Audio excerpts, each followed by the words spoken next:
I'm born here on the Upper East Side, mostly all my life. My father's family business was publishing in Leipzig, Germany. My grandfather started this shop in 1902 in this same location. I grew up in this neighborhood. My father and mother, their families both came from what was Czechoslovakia. I went to grade school. I didn't speak English because everybody that either babysat me or took care of me didn't speak English. They spoke Slovak. My family always had this shop. My grandfather started in 1937. My father and my uncles ran it through the 70s, 80s, and 90s and 2000s, and I have been running the shop ever since.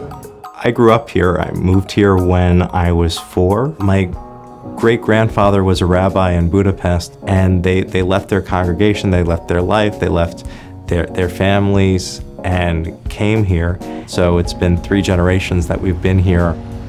The family moved here in the 30s. My father went into the funeral business around here. We had a funeral home. I grew up on this block. About 80 years I've been here. And one of the things that is really wonderful about Yorkville is that it was this great, diverse melting pot of immigrant groups. And like most immigrants, they tended to cluster because people wanted to live where other people were speaking the same language or where their churches and other social institutions were located.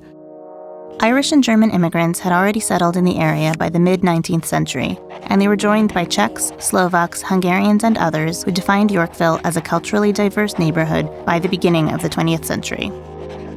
86th Street was the historic center of the German community, with traditional shops, businesses, and entertainment. The 79th Street area was home to the Hungarian community and its businesses and institutions, while the 72nd Street vicinity was the nexus of Czech and Slovak immigrant groups. The Irish in Yorkville start rather early. In the 1850s, 1860s, they start moving into the area. There is work in the Yorkville area that brings them to the neighborhood.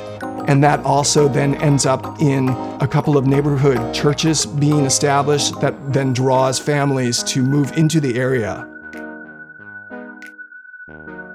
Interestingly enough, the Czechs were highly skilled in cigar manufacture and pearl button manufacture. We had the advent of the cigar tenement, in which cigars are actually manufactured in the residences of these working class families. And they are reporting to the owner of the tenement, who also is the cigar manufacturer, through the work that they're doing in their tenement. And so there becomes this kind of cigar tenement worker system, which then also becomes a popular means in Yorkville of employing Czechs. So the Germans in Yorkville, in terms of the working class Germans, they are largely drawn by the breweries that start getting introduced into the area in the 1860s. First with George Arendt's Hellgate Brewery, followed by the Jacob Rupert Brewery, and then the George Ringler and Company Brewery. This becomes, of course, a huge magnet for the German community. On June 15, 1904, a sudden growth in the German population of Yorkville was born out of disaster.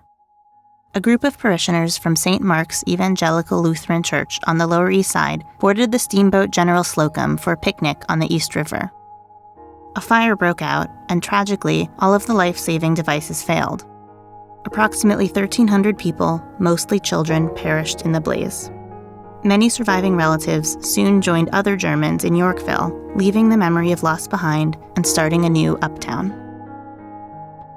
I remember 86th Street like it was a fantasy for me. People walking around the streets in dirndls and in lederhosen, and everybody spoke German. They discovered Klein Deutschland, where they could read their newspapers, they could eat the same food, they could speak with each other. So it was kind of a home away from home. It was a whole different world. As I say, it was a really gorgeous mosaic of that time.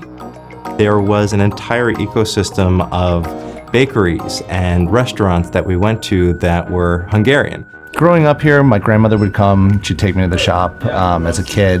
It was always just full of life with the butchers and just hearing German-speaking people in the shop and just looking around. It was sort of magical for me as a child. We'd spend a lot of time in the summertime and spring on the roof. Everybody in the building would just hang out up there, have a beer or something like that. Sometimes somebody would barbecue. And even in the summertime, people would bring beach chairs and sit in front of the building on the street. Everybody would watch each other's children. I don't know, I thought it was really a community. I think we all felt like we were part of some kind of a community. And it was a good neighborhood.